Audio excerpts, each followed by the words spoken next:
जितने सवाल क्वेश्चन आए हैं उनमें सबसे टॉप क्वेश्चन ये है, आपने सुनना है। ये बहुत इंटरेस्टिंग क्वेश्चन है और मैं इसका आंसर बड़ा ओपनली दूंगा। मैं केमिस्ट के पास गया हूं, वो फिनेस्टाइड के खिलाफ वो कहता है मुझे फिनेस्टाइड ना लो, तुम्हें सेक्सुअल डिसफंक्शन हो जाएगा, तुम इम्पोर्टेंट हो जाओगे, तुम इनफर्टाइल हो जाओगे, तुम्हारा कुछ नहीं बचने वाला, तुम्हारा कुछ भी नहीं बचने वाला। 300 में से केमिस्ट को कितना बचता है? 15%, 45 रुपए। इंस्टेड वो कोई आपको कोई भी विटामिन खिला देगा या कुछ भी करेगा, उसकी कीमत कितनी है? 10,000। या कोई सीरम या कुछ भी, वो 10,000 का सीरम देगा जिसमें उसके कितने बचेंगे? 1,500 रुपए।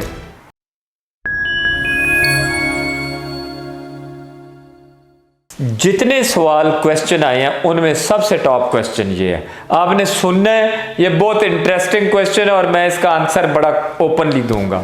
आपने क्वेश्चन किया है कि मैं केमिस्ट के पास गया हूं, वो फिनेस्टाइड के खिलाफ वो कहता है मुझे फिनेस्टाइड ना लो, तुम्हें सेक्सुअल डिसफंक्शन हो जाएगा, तुम इंपोर्टेंट हो जाओगे, तुम इनफर्टाइल हो जाओगे, तुम्हारा कुछ नहीं बचने वाला, तुम्हारा कुछ भी नहीं बचने वाला। वो ये मुझे क्यों डरा रहा है? बहुत बड़ा क्वेश्चन है और बहुत टाइमली क्वेश्चन है। मैं बच्चों को समझा के थक गया हूं। 21 साल में बच्चे बॉल्ड होने लग जाते हैं, 80 साल आगे तक उनकी उम्र पड़ी हुई है, वो कितना बॉल्ड हो जाएंगे, कहां से इतने बाल लाएंगे कि उनको लगा दे। मैं उन बेचारों को समझा के थक जाता हूं। यार फिनेस्टाइड का कोई नुकसान नहीं है, 6 घंटे ब्लड में रहती है, डाईहाइड्रोटेस्टोस्टेरोन को इनहिबिट करती है, 60% of the dihydrotestosterone in the scalp inhibit करती है। वो उसका डाईहाइड्रोटेस्टोस्टेरोन का इन प्यूबर्टी कोई रोल इन फिजियोलॉजी के साथ रोल ही नहीं है। सेक्सुअल डिसफंक्शन या फंक्शन के साथ, वो फंक्शन के में हेल्प करेगा तो डिसफंक्शन करेगा ना। डीएचटी सेक्सुअल फंक्शन में रोल ही नहीं है उसका, वो तो एनाटॉमी में रोल है, बचपन में रोल है, उसका अब रोल ही खत्म हो गया। अब तो टेस्टोस्टेरोन ने वो रोल पकड़ लिया और वो प्राइमरी सेक्स कैरेक्टर्स को डील करता है। डीएचटी तो करता ही नहीं है। मैं समझा दूंगा आपको, किसी को शक है तो मैं समझा, सारे केमिस्ट मेरे पास आ जाए, मैं समझा दूंगा उनको वो क्यों करते हैं। रीजन ये पूछें आप, फिनेस्टाइड की 30 दिन का ट्रीटमेंट, 30 डेज का ट्रीटमेंट कितने का है? 300 रुपए का, इससे ज्यादा का नहीं है। 300 में से केमिस्ट को कितना बचता है? 15%, 45 रुपए।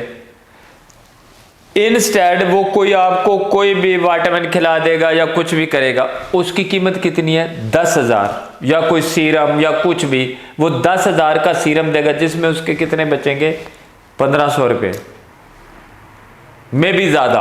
बिकॉज ऐसी जो कॉस्मेटिक्स वाली दवाइयां होती हैं उसमें केमिस्ट को वो ज्यादा शेयर देते हैं, उसको उसमें से 2,000 बच रहा है। आपने महीने का ट्रीटमेंट 300 का है जिसमें उसको 45 रुपए बचते हैं। एक ट्रीटमेंट है जिसमें उसको 2 से 3,000 हो, में भी 4,000 बच रहे हो, वो आपको खिलाएगा या 40 रुपए कमाने के लिए खिलाएगा? वो तो आपको इतना डराएगा फिनेस्टाइड से, इतना डराएगा कि आप किसी तरह ले ही ना, और वो ट्रीटमेंट आप साल यूज करें ताकि वो आपसे उसके सेंस में 40-50 हजार कमा लेगा। दिस इज द रीजन कि केमिस्ट सारा दिन आपको डराते रहेंगे, ओए ना खाना, ये तो आप ये हो जाएगा, आप ना खाएं, आप इंपोर्टेंट हो जाएंगे, आप इनफर्टाइल, आपकी औलाद ही नहीं होगी। वो आपको इतना डरा देगा कि वो रॉन्ग नंबर वाली चीज, कि आपको इतना डरा देगा कि आप कहेंगे, आप साइकोलॉजिकल हो जाएंगे। आपको कोई फिनेस्टाइड जबरदस्ती भी खिलाएगा तो आप नहीं कहेंगे, कि बिकॉज साइकोलॉजिकली आपको इंपैक्ट होने लग जाएंगे। जब आप एक बात पे सोचने लग जाते हैं कि यार ये तो मुझे सेक्सुअल डिसफंक्शन कर देगा, मे बी आप वो मीठी गोली खाएं तो भी आप डरे हुए हैं, तो आपको पता चले यार मैं तो इंपॉर्टेंट हो गया हूं। तो ये रीजन है बिहाइंड दिस कि उसने अपनी महंगी चीज बेचनी होती है, उसको फिनेस्टाइड में कोई प्रॉफिट नहीं है। वो क्यों आपको फिनेस्टाइड देगा या क्यों आपको लगाएगा उसके ऊपर कि आप सस्ती सस्ती चीजें करके बाल रोक लें? उसका क्या बेनिफिट है इसमें?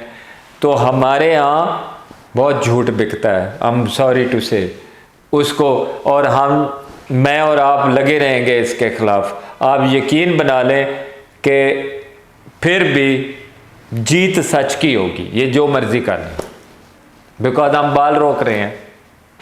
Young boys babies are very happy with this, और उससे जान छूट रही है उनकी गंजा होने से। सर्जरियों पे, मल्टीपल सर्जरियों पे नहीं जाना पड़ रहा। तो we will keep on doing this videos. आप सवाल करते रहे, मैं आपको ओपन जवाब देता रहूँगा। Thank you very much.